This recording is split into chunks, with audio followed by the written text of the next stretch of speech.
महाकाली तथागत भगवान गौतम बुद्ध, बोधिसत्व परमपूज्य डॉक्टर बाबासाहेब आंबेडकर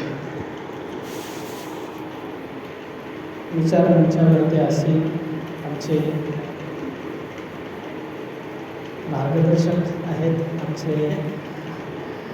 आम्हाला त्यांच्यापासून खूप प्रेरणा मिळतं असे आमचे भीमराव कांबळे साहेब, राहुल गिलाम साहेब आणि आपण जे आहे ते उपस्थित सर्व उपासिका. आज अत्यंत महत्त्वाचा दिवस आहे. वैशाख पौर्णिमा, त्रिगुण पावन पौर्णिमा म्हणतात याला. बुद्ध जयंती म्हणून आपण साजरी करतो. या दिवसाचं जे महत्त्व आहे ते 3 अर्थाने आहे. 3 अत्यंत महत्त्वाच्या घटना या वैशाख पौर्णिमेच्या दिवशीच घडल्या. पहिली गोष्ट म्हणजे वैशाख पौर्णिमेला बोधिसत्व सिद्धार्थांचा जन्म झाला, आपल्याला माहीत आहे. दुसरी गोष्ट जे आहे ते वैशाख पौर्णिमेच्या दिवशी भगवंतांना बुद्धत्व प्राप्त झालं आणि ते बुद्ध झाले. आणि तिसरी महत्त्वाची गोष्ट म्हणजे आजच्याच दिवशी वैशाख पौर्णिमेला त्यांचं महापरिनिर्वाण झालं. आणि म्हणून हे अत्यंत दुर्लभ अशी घटना आहे की ज्यांचा जन्म वैशाख पौर्णिमेला एकाच दिवशी, त्यानंतर जे आहे ते त्यांचं जे आहे ते बुद्धत्व ज्ञानप्राप्ती त्यांना त्याच दिवशी वैशाख पौर्णिमेला आणि त्यांचं महापरिनिर्वाणसुद्धा त्याच दिवशी घडलं. तर त्यामुळे जे आहे ते अत्यंत दुर्लभ अशी घटना आहे. मला असं वाटतं की जगाच्या इतिहासामध्ये अशी घटना दुसरी झालेली नाही. फार महत्त्वाचा दिवस आणि म्हणून सर्व बौद्ध जगतामध्येच नव्हे तर संपूर्ण विश्वामध्ये जे आहे ते आजचा दिवस मोठ्या सन्मानानं, मोठ्या मानानं, उत्साहानं लोक साजरे करतात. आपला देश असा होता त्या काळामध्ये जेव्हा इथे सर्वत्र बुद्ध धर्म होता, सर्वत्र बुद्धच बुद्ध होते, त्यावेळी या देशामध्ये किती उत्साह असेल तुम्ही विचार करू शकता. म्हणजे आज जर तुम्हाला जे आहे ना ते बुद्ध जयंती पाहावयाची असेल तर तुम्ही श्रीलंकेला जा, तुम्ही थायलंडला जा, तुम्ही म्यानमारला जा, लाओसला जा, कंबोडियाला जा, तिकडे तायवानला जा, कोरियाला जा, जपानला जा. इतका सुंदर जयंती साजरी होती त्या ठिकाणी. लोक अत्यंत उत्साहानं घराच्या बाहेर पडतात. बुद्ध बिंबाचं जे आहे ते बुद्ध मूर्तीची मिरवणूक काढल्या जातं आणि त्या मिरवणुकीमध्ये इतकं सुंदर पद्धतीनं ते सगळ्या झाक्या असतात बुद्धांच्या जीवनाशी संबंधित. त्या ठिकाणी जे आहे ते अनेक पद्धतीचे असे चित्र तयार केले जातात. हत्तीवरून मिरवणूक काढल्या जाते. लोकांच्या डोक्यावरती जे आहे ते बुद्धबिंब असतात. बुद्धबिंब म्हणजे बुद्धांची प्रतिमा, बुद्धांची मूर्ती. त्या काळामध्ये बुद्धबिंब हा शब्द वापरला जायचा. तर ते असायचं. त्याच्यानंतर जे आहे ते लोक असं बुद्धांचे जे काही वचनं आहेत, कोणत्या ग्रंथामध्ये बुद्धाचे वचनं कोणत्या ग्रंथामध्ये आहे? त्रिपिटकामध्ये. बरोबर, सरोजताईंनी सांगितलेलं आहे. त्रिपिटक जे आहे ते असं डोक्यावरती घेऊन मिरवणूक काढतात आणि खूप उत्साहानं पूर्ण रस्ता जो आहे तो फुलाने भरला जातो, फुलाचा वर्षाव होतो आणि लोक आनंदानं, उत्साहानं जे आहे ते बुद्ध जयंती साजरी करतात. तर हे साजरी करण्याचं, बुद्ध जयंती साजरी करण्याचं त्यांना हे जे काही मार्गदर्शन झालं किंवा त्यांनी जे काही हे मर्म हे कुठून घेतलेलं आहे? हे इथूनच घेतलेलं होतं. ज्यावेळेस इथे बौद्ध धर्म होता त्यावेळेस अशीच जयंती बुद्धांची साजरी व्हायची आणि इथला बौद्ध धर्म पाहून तिथल्या लोकांनी तशा पद्धतीनं बुद्ध जयंती साजरी करणं सुरू केलं आणि आपल्याला पाहायला मिळते. सारं जग ती जयंती पाहायला येतं. आता आपल्या इकडे थोडीशी वानवा आहे. कारण आपण आता म्हणजे मधल्या काळामध्ये तर बुद्धाचा धम्म इथे नष्ट झाला ना. म्हणजे पाखंडी लोकांनी त्या काळामध्ये पाखंडी शब्द वापरायचा. बरं, हा शब्द खूप चांगला शब्द आहे पाखंडी. हा पाखंडी शब्द वापरायचा. म्हणजे ह्युएन सांग वगैरे, इत्सिंग वगैरे जे चीनी प्रवासी आले तर त्यांना माहिती होतं इथले पाखंडी लोक कसे काम करतात. आणि ते बुद्ध व्यवस्थेला, बुद्धाच्या धर्माला नष्ट करण्यासाठी, या भूमीमधून खत्म करण्यासाठी काम करीत असायचे. त्या काळामध्ये सुद्धा काम करीत असायचे. परंतु जनमानसावरती बुद्धाच्या धर्माचा खूप जास्त प्रभाव होता ना, म्हणून त्यांना तेवढं यश मिळत नव्हतं. परंतु कारवाया त्यांच्या चालूच असायच्या, कुटील कारवाया. तर म्हणून त्या लोकांना पाखंडी लोक म्हणायचे. आता इथे पाखंडी लोक आहेत जे बुद्धाच्या धम्माला नष्ट करण्यासाठी प्रयत्न करतात आणि हे या भूमीतून पुन्हा नष्ट व्हावा म्हणून काम करतात. परंतु बाबासाहेबांसारखे बोधिसत्व उत्पन्न होतात भूमीमध्ये आणि ते पुन्हा धम्माला खतपाणी देतात. पुन्हा बोधिवृक्ष जो आहे काय करतात, फुलावा, पल्लवित व्हावा, त्याला पानं यावेत, फळं यावेत, फुलं यावेत म्हणून त्याला सिंचित करतात. आपल्या ज्ञानानं, आपल्या प्रज्ञेनं, आपल्या कष्टानं, आपल्या परिश्रमानं, आपल्या त्यागानं त्याला जे आहे ते काय करतात, सिंचित करतात त्या बोधिवृक्षाला आणि पुन्हा पल्लवित करतात. तर बाबासाहेबांनी या भूमीमध्ये काडी स्वरूप झालेला बौद्ध धम्म, जे काडीच उरलेलं तर पानावानं सगळे गळून पडलेले होते, माहितीही नव्हतं लोकांना बुद्ध काय असतो म्हणून, आहे की नाही.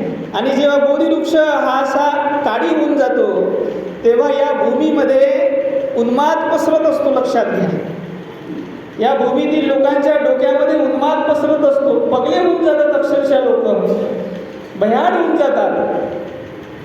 बुद्ध जेव्हा पुन्हा या ठिकाणी पल्लवित होतं ना, तर लोक जे आहे ते शुद्ध मनाचे होतात, बुद्ध मनाचे होतात, मानवतावादी होतात. एक मनुष्य दुसऱ्या मनुष्याच्या कामी पडणारा होतो, प्रेम करणारा असतो, कुणाचा द्वेष करत नाही, राग करत नाही, हिंसा करत नाही, चोरी करत नाही, व्यभिचार करत नाही, दारू पित नाही, मटण खात नाही.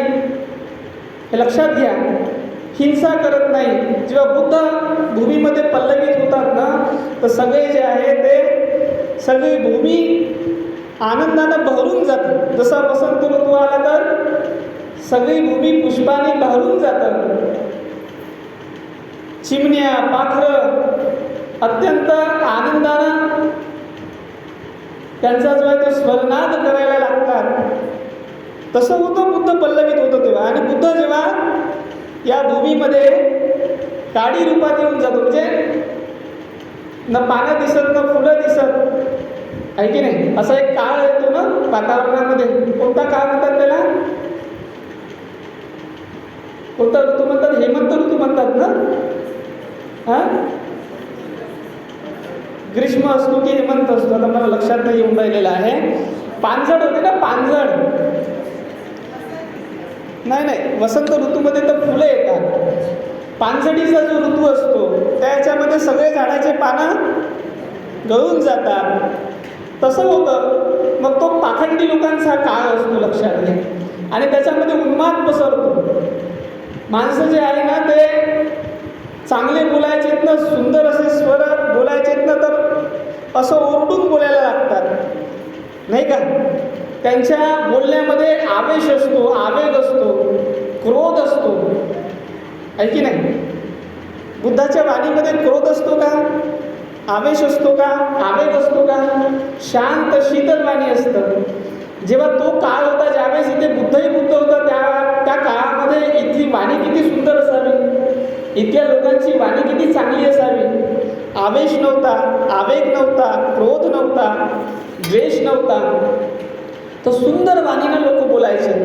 हीच इथली वाणी जी आहे ना बौद्ध देशांमध्ये गेली. तुम्ही बौद्ध देशांमध्ये जा, इतके सुंदर बोलतात ते लोक. त्यांच्या वाणीमध्ये इतका गोडवा असतो, शीतलता असतं की कधीही त्यांची वाणी जर तुम्ही ऐकली ना तर तुम्हाला कधी क्रोध येणार नाही, तुम्ही सुद्धा शीतल होऊन जाल.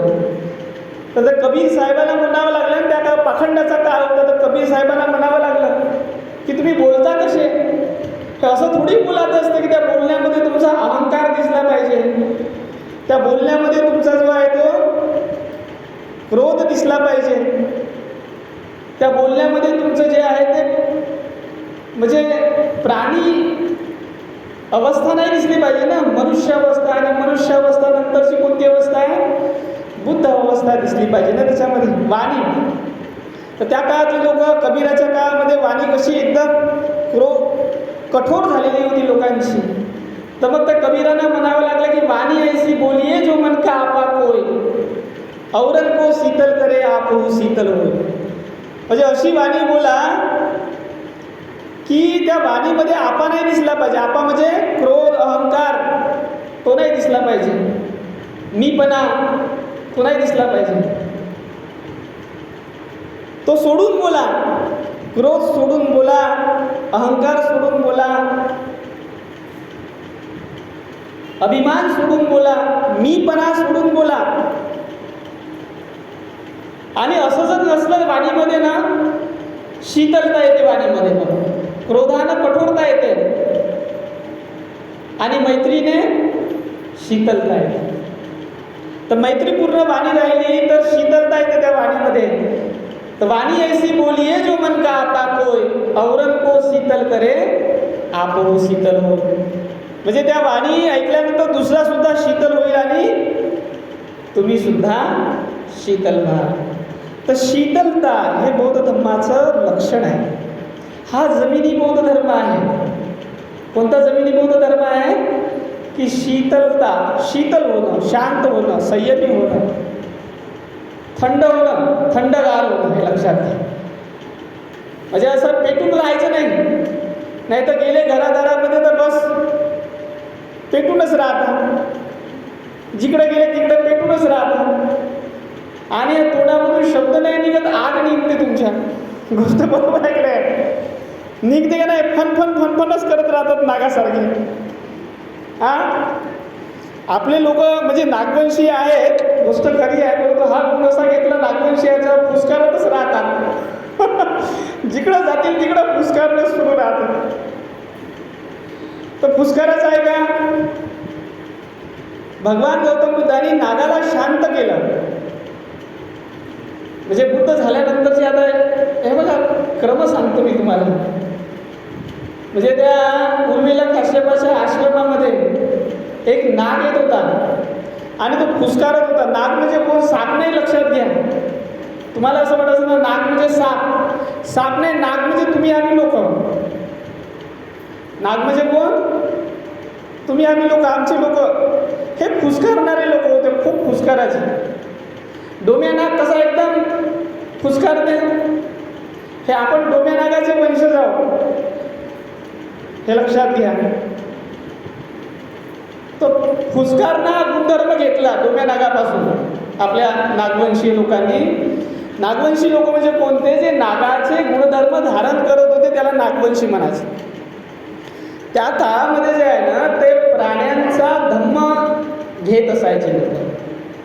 त्या काळातली जी शिक्षण पद्धती होती ना ती कशी होती? त्या काळातली शिक्षण पद्धती अशी होती की जे प्राणी, पक्षी, वनस्पती यांचा धम्म घ्यायचे. धम्म म्हणजे गुण, गुणधर्म आपण म्हणतो ना, गुणधर्म. तर गुण हाच धर्म आहे, लक्षात घ्या. काय आहे? गुण हाच धर्म आहे, दुसरे काही धर्म नसतात. गुण हा धर्म असतो. तर गुण घ्यायचे. तर या लोकांना नागवंशी का म्हणायचे? कारण की नागाचे गुण घेत होते, नागाचा गुण घेतले या लोकांनी.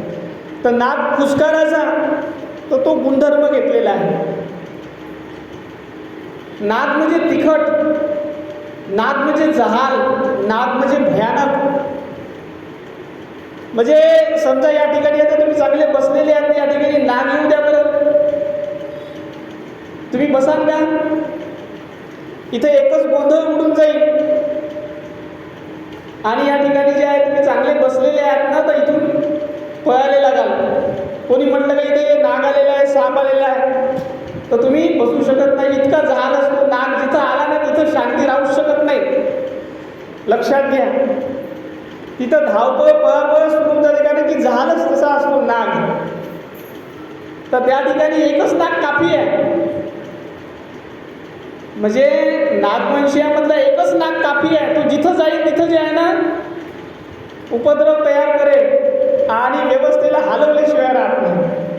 तर नागाचा गुणधर्म हा असा आहे. तर बुद्धाला सुद्धा महानाग म्हणले जात होते. का म्हणत होते? कारण की त्यांनी शांतीनं, शीतलतेनं, ज्ञानानं, प्रज्ञेनं व्यवस्थेला हलवून टाकलं. समजले की नाही समजले? तुम्ही कशाने हलवता? क्रोधानं, ईर्षेनं, द्वेषानं, अहंकारानं. यालाही हलवणंच म्हणतात. तर हा एक गुणधर्म आहे नागाचा. तर तो तुम्ही अकुशल गुणधर्म घेतलेला, कुशल नाही घेतला. समजले का नाही? तर तो गुणधर्म घेतल्यामुळे काय झालं? तो तसा नाग होता. तर नागाला शांत करण्याचं काम भगवंताने केलं. कुठे? उर्मिला काश्यपाच्या आश्रमामध्ये.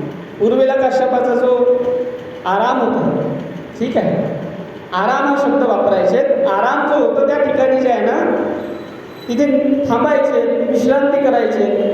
तर उर्मिला काश्यप तो अग्निहोत्री होता. आता जे अग्निहोत्री आहेत ना, तर ते अग्निहोत्री म्हणजे अग्नीला होत्र देणारे, म्हणजे अग्नीला काय करणारे? पेटवत ठेवणारे आणि त्याच्यामध्ये आहुती देणारे, असा तो वर्ग होता त्या काळात. जटी त्याला म्हणायचे. जटा धारण करणारे, केस वाढवणारे, असा तो पंथ होता, संप्रदाय होता उर्मिला काश्यपाचा. तिथं तो नाग यायचा आणि ते सगळं नासधूस करायचं त्यांचं. तर त्या नागाला जे आहे ते शांत केलं. कोणी शांत केलं? भगवंताने.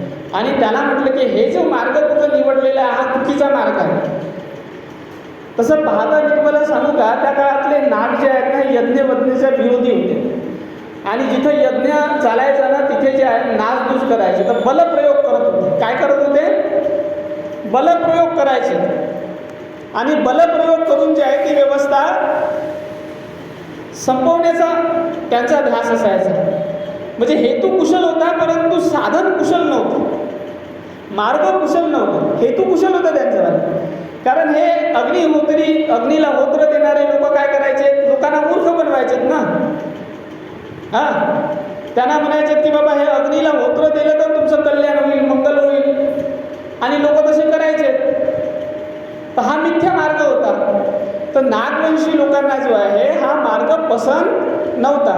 म्हणून हे नागवंशी लोक काय करायचे? जिथे यज्ञाचा कार्यक्रम सुरू आहे, अग्निहोत्र ज्या ठिकाणी होऊन राहिलेला आहे त्या ठिकाणी जाऊन ते बलप्रयोग करायचे आणि त्यांना नासधूस करायचे.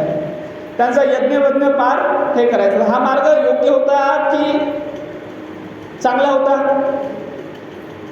म्हणजे बलप्रयोग करून नासधूस करणं हे चांगलं आहे की वाईट आहे? वाईट आहे ना. जरी हेतू चांगला असेल तर कुणी कुणी म्हणतात ना माझा हेतू चांगला आहे, परंतु तो जर जे आहे ते असा बिनबुडाच्या मार्गाने जर समजायचं जे आहे तो व्यवस्थेला तकलीफ देत असेल तर तो मार्ग चुकीचा आहे ना. चुकीचा आहे की नाही? बलप्रयोग करून जे आहे ते हे करणं चुकीचं आहे की नाही? तर जे चुकीचं आहे त्याला चुकीचं म्हणलं पाहिजे, लक्षात घ्या. तर बलप्रयोग करत होता बुद्धाने त्यांना म्हटलं की बलप्रयोग करू नको. बलप्रयोग करून काही अर्थ नाही आहे. उद्देश काय आहे? उद्देश हा आहे की यांनी जे आहे ते हे अग्निहोत्र कर्म सोडलं पाहिजे. हा चुकीचा मार्ग आहे. तर बलप्रयोग करूनच त्यांना सांगितलं पाहिजे असं काही भाग आहे का?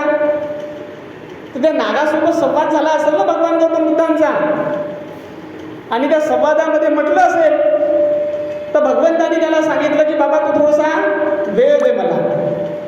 तुला असं वाटतं ना की हे अग्निहोत्र बंद झालं पाहिजे, तर मी जे आहे ते शांतीच्या मार्गानं, ज्ञानाच्या मार्गानं, प्रज्ञेच्या मार्गानं मी जे आहे ना हे सिद्ध करून दाखवेल. जो हेतू आहे तो पूर्ण करून दाखवेल. तो हेतू जे आहे ते भगवान गौतम बुद्धांनी पूर्ण केला का नाही केला? डोळे उघडणं महत्वाचं आहे. तर भगवंतांनी कल्पनेच्या माध्यमातून उघडले त्याचे डोळे आणि त्याला सांगितलं का हा मार्ग कसा चुकीचा आहे. बघा विधी पहा, काम करण्याची विधी इथून लक्षात घ्यायची आहे. हा जमिनी बोध धर्म आहे. समजले का नाही समजले? असं डोक्यात जे आहे ते आग ठेवून काम करायचं नसतं. डोक्यात जे आहे ते शांती ठेवून, ज्ञान ठेवून, मैत्री ठेवून, करुणा ठेवून काम करायचं असतं. तर बुद्धाने जे आहे त्या जटिलाला सांगितलं, आपल्या ज्ञानानं सांगितलं, प्रज्ञेनं सांगितलं, तर त्या जटिलाचे डोळे उघडलेत, लक्षात घ्या. आणि तो बुद्ध धम्मामध्ये प्रतिष्ठित झाला, लक्षात. आणि तो प्रतिष्ठित झाला तर त्याचा सगळा शिष्य समूह प्रतिष्ठित झाला. तर बलप्रयोग केल्यानं काही होईल का? ज्ञानानं होतं, प्रज्ञेनं होतं, विद्येनं होतं. तर हे कसं माहीत झालं भगवंताला विद्ये नव्हतं म्हणून? विद्या नाही तर मती जाते, हे लक्षात घ्या. हा महापुरुषाचा, आपल्या भगवंताचा जो कारवा आहे ना, तो विद्येचा कारवा आहे, ज्ञानाचा आहे. आता या ताईंनी जे आहे ते तुम्हाला आवाहन केलं की बाबा तुम्ही जे आहे ते महात्मा फुलेंचा पिक्चर पाहून या, क्रांतीसूर्य महात्मा ज्योतिबा फुलेंचा. तर त्यांचं स्लोगन कोणतं आहे, त्यांचा विचार कोणता आहे? विद्ये विना मती गेली. मती कशामुळे जाते? विद्येमुळे जाते ना. मती गेली तर नीती जाते, नीती गेली तर गती जाते, गती गेले तर वित्त जाते, वित्त गेले तर सारी मानवजात खचते. शूद्रच गोष्ट नाही, अख्खी मानवजात खचून जाते. तर कशामुळे? बूड कुठे आहे? बूड कुठे आहे? तुमच्या अज्ञानाचं, तुमच्या दुःखाचं, तुमच्या जे आहे ते ऱ्हासाचं, पतनाचं बूड कुठे आहे? अविद्येमध्ये आहे ना. इथं काय विद्ये विना म्हणजे विद्या नाही आहे म्हणजे अविद्या आहे. तर बुडाले धरणारे आपले लोक आहोत, शेंड्याला धरत नाही. शेंड्याला धरून राहिलेलो आहोत का? नाही. कशाला धरायचं आहे? बुडाला. शेंडे कापून काही फायदा आहे का? शेंडे कापून काही फायदा आहे का? मुळासकट मूळ पकडणं महत्वाचं आहे ना. शेंड्याची काटछाट करून काही होत नाही. हे नागवंशी लोक जे त्या काळात करत होते ते शेंडे खुडत होते, लक्षात घ्या. बूड पकडत नव्हते ना. समजलं ना? काय पकडत नव्हते? बूड पकडत नव्हते. बूड पकडणं फार महत्वाचं आहे. जो बुडाला धरतो तो बुद्ध. समजलं का नाही? बुद्धाची व्याख्या कशी वाटली तुम्हाला? जो बुडाला धरतो तो बुद्ध. बूड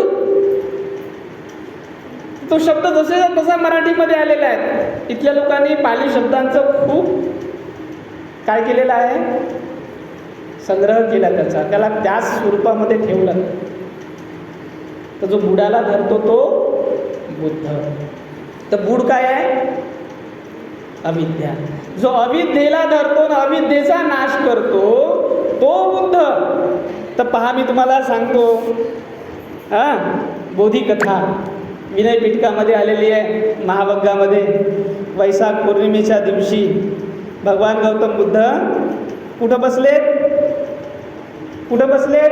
खुर्चीवर बसलेत का तुमच्यासारखे? हॉलमध्ये बसलेत का? महलात बसले का? सोप्यावर बसलेत का? कुठं बसलेत?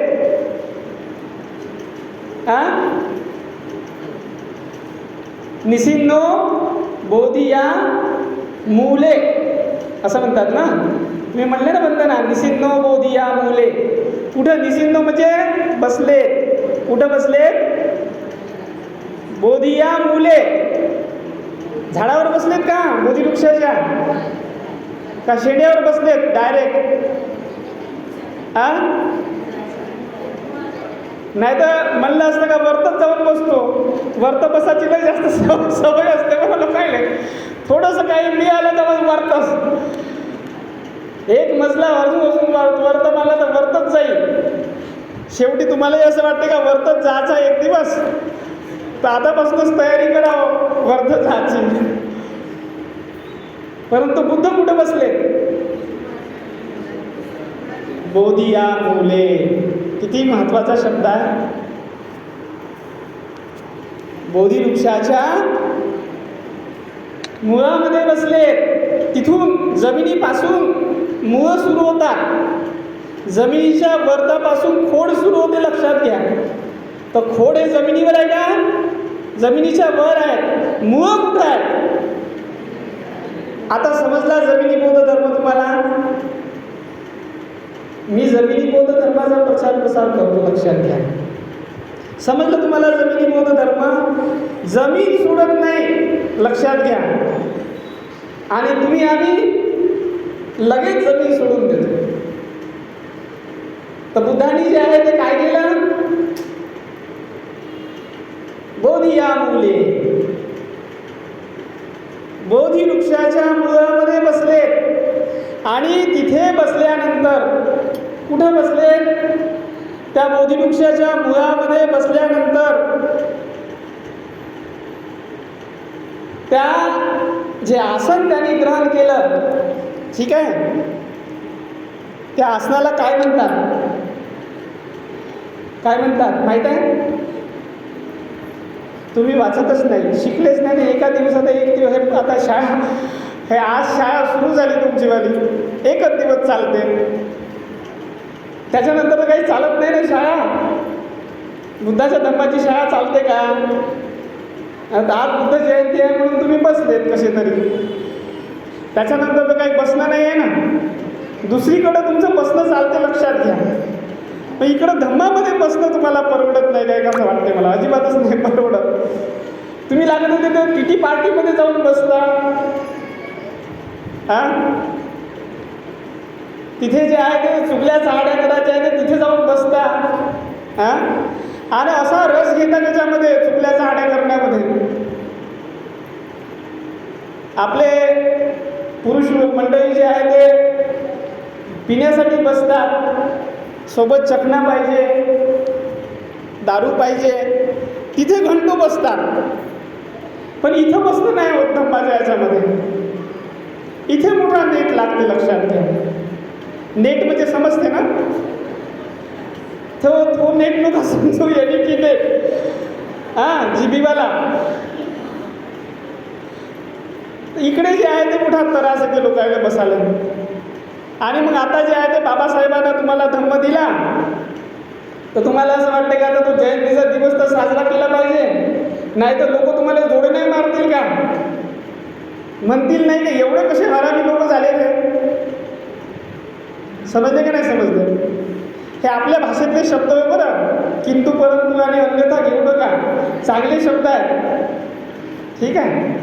तर एवढे कसे काय हरामी लोक झालेत बा? तर यांना जे आहे ते निदान जयंतीच्या दिवशी आले जड जाते, असं होते ना. तर म्हणून काहीतरी लोक लाजे पोटी तुम्ही करता. परंतु धम्मामध्ये ज्याची श्रद्धा झालेली आहे, ज्याचं मन लागलेलं आहे, तो माणूस दररोज बसतो. त्याला धम्माच्या आसनावरती बसल्याशिवाय मन रमत नाही, लक्षात घ्या. धम्मासन फार महत्त्वाचं असतं. बाकीचे आसन भेटले नाही भेटले तरी काही फरक नाही पडत. धम्मासन महत्त्वाचं आहे. आणि धम्मासन म्हणजे विद्येचं आसन आहे. धम्मासन म्हणजे ज्ञानाचं आसन आहे. धम्मासन म्हणजे प्रज्ञेचं आसन आहे. धम्मासन म्हणजे निर्वाणाचं आसन आहे. शांती, सुखाचं, हिताचं, आनंदाचं आसन आहे धम्मासन, ठीक आहे. तर कोणतं आसन? ते आसन करण्यासाठी मनाचा असा वज्र संकल्प करायला लागतो. कोणता संकल्प करायला लागते? वज्र. वज्र म्हणजे कठीण, कठोर, दृढ संकल्प करायला लागते. त्याला त्या काळामध्ये नाव होतं वज्र. तर बुद्ध कोणत्या आसनावरती बसतात सांगा आता? वज्रासन. कोणत्या आसनावरती बसून राहिलेले आहेत? वज्रासनावरती. आणि ते वज्रासन जे आहे ना, जे खाली तुम्ही आता ते मखमली आसन लावलेलं आहे वज्रासनाचं, त्यांनी कोणतं आसन घेतलेलं होतं? गवताची एक पेंडी दिली तिथल्या चरवाहनाने. चरवाहन म्हणजे जो बकऱ्या गाई चारणारा जो असतो ना, त्याने गवताची पेंडी दिली आणि गवताच्या पेंडीवरती बुद्ध झाले. लक्षात घ्या, कायच्या वरती पण बुद्ध झाले? गवताच्या पेंडीवरती बसून बुद्ध झाले, बोधिसत्व सिद्धार्थ. आणि तो क्रम मोठा महत्त्वाचा क्रम आहे. ऐकता का? बंद करू? ऐकता का? बंद करू? ऐकायचं आहे ना? अच्छा, मन लावून ऐका बरं, असंच ऐकू नका. भगवंत म्हणायचे, कोणी आला ऐकण्यासाठी ना, तर बाबू रे ऐकायचं आहे का? तर म्हणे हो. तर मन लावून ऐकशील का? पाय बरं, मन लावून ऐक, हृदयाचा कान करून ऐक आणि त्याला चांगलं धारण कर. साधुकम मनसी करोत. मनसी करोत कर म्हणजे कसं? मनसी करोत करणे म्हणजे त्याला मनामध्ये धारण करणं, त्याला मनामध्ये निरंतर आठवण करणं. मनसी करोतचा अर्थ असा होतो, निरंतर मनन करा. आता त्याचं पचन होतपर्यंत मनन करा, ते मानतपर्यंत मनन करा. औषधी तुम्ही खाता तर कुठपर्यंत खाता? मानतपर्यंत.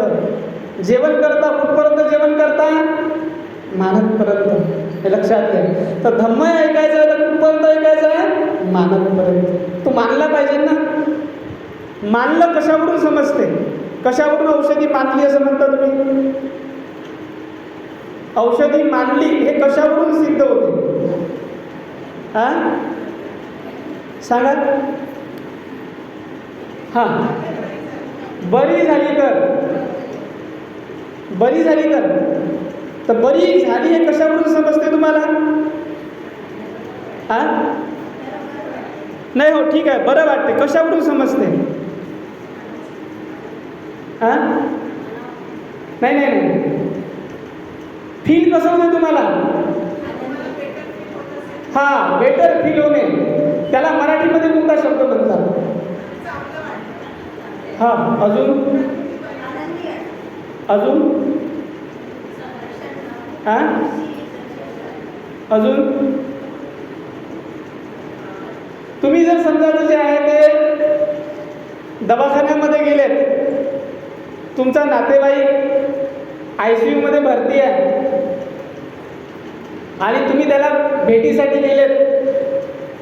तुम्ही आता ICU मधून बाहेर पडला समजा, किंवा थोडंसं बोलता चालता आहे त्या ठिकाणी, तुम्ही का म्हणता त्याला? कसं वाटते? बरं वाटते? आराम आहे का नाही आहे? कशावरून समजते? आराम पडला का नाही पडला? कोणत्या याच्यावरून? आराम हा शब्द महत्त्वाचा आहे, लक्षात घ्या. आराम पडला पाहिजे ना. तर आराम पडतपर्यंत तुम्हाला त्याला सेवन करायचं असतं ना,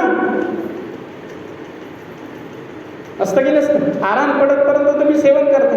आणि एखादी औषधी घेतली, लगेच आराम पडला तर तुम्ही काय म्हणता का औषधी चांगली आहे का नाही?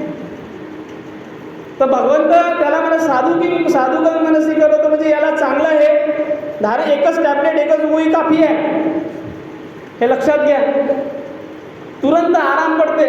म्हणून धम्माचं जे आहे ते वर्णन करत असताना म्हटलेलं आहे, धम्म कसा आहे? स्वाख्यातो भगवता धम्मो संदीप ठीको अकालिको. अकालिको म्हणजे वेळ लागत नाही, तुरंत आराम पडते, हे लक्षात घ्या. जसं आम्ही जे आहे ते आमच्या क्लिनिकमध्ये मर्म थेरपी करतो. तर एखादं मर्म दाबलं, तुमचं जे मर्म बिघडलं आणि तेच मर्म जर तुमच्या बोटानं दाबलं तर कसं होते? लगेच आराम पडते. तर बोटानेच आराम पडते, हे लक्षात घ्या. आता आमच्या क्लिनिकमध्ये आम्ही जे आहे ते मर्म थेरपी करतो, बोटानेच आराम करतो. तुमचं डोकं दुखून राहिलेलं आहे तर डोक्या दुखण्याचा मर्म दाबला का तुम्हाला जे आहे ते आराम पडते. दाबल्याबरोबरच आराम पडतो, दवाई घ्यायची काम नाही पडत, हे लक्षात घ्या. तर तसं जे आहे, धम्म श्रवण केल्याबरोबर लगेच आराम पडतो. परंतु श्रवण कसं करायला लागते? अगदी अंतःकरणातून करा. विश्वास ठेवा की भगवंताचे वचन, भगवंताचा धर्म हा कसा आहे, लगेच आराम देणारा आहे. विश्वास ठेवणं फार महत्त्वाचं. अर्धा रोग दुरुस्त होतो, काय न दुरुस्त होते, विश्वास ठेवल्यानं दुरुस्त होते, लक्षात घ्या. तर पहिले डॉक्टर असाच फेमस नाही, डॉक्टरचा विश्वास पसरतो पहिले, त्याची कीर्ती पसरते की तो अमका डॉक्टर जे आहे ना लगेच आराम पडते तिथं गेल्यावरती. तर तो श्रद्धा घेऊन, तो विश्वास घेऊन जे आहे ना तुम्ही त्या डॉक्टरकडे जात असता आणि तो डॉक्टरपासून तुम्हाला काय पडते, आराम पडत असते लगेच. तर कीर्ती पसरते. भगवंताची कीर्ती अशीच होती, त्याच्या धर्माची कीर्ती अशीच होती, त्याच्या संघाची कीर्ती अशीच होती की आराम पडते लगेच. तर ते किस्सा गौतमीचा किस्सा माहीत आहे तुम्हाला, कसा आराम पडला तिला लगेच, पडला का नाही पडला? किस्सा गौतमीला आराम पडला का नाही पडला? लगेच पडला आराम. अंगुलीमालाला आराम पडला, काही उशीर लागला का? लगेच आराम पडला अंगुलीमालाला. कारण वाणीच तशी होती, लक्षात घ्या, भगवंताची. तर इथं भगवंताची वाणी प्रसूत झाली पाहिजे, लक्षात घ्या. तर भगवंताची वाणी जर तुम्ही त्या विश्वासानं, श्रद्धेनं ग्रहण करत असाल तर तुम्हाला लगेच आराम पडेल. जर विश्वास नसेल ठेवत तर तुम्हाला आराम पडणार नाही. तुम्ही कितीही घेतलं आणि कितीही त्या वाणीला जे आहे ते श्रवण केलं तरी तुम्हाला आराम पडणार नाही, कारण तुम्ही श्रद्धेनं ती वाणी ग्रहण करत नाही. तर श्रद्धा महत्त्वाची आहे, ठीक आहे, श्रद्धा महत्त्वाची. श्रद्धा म्हणजे विश्वास. तर बुद्ध होण्यासाठी पहिले श्रद्धा महत्त्वाची असतं.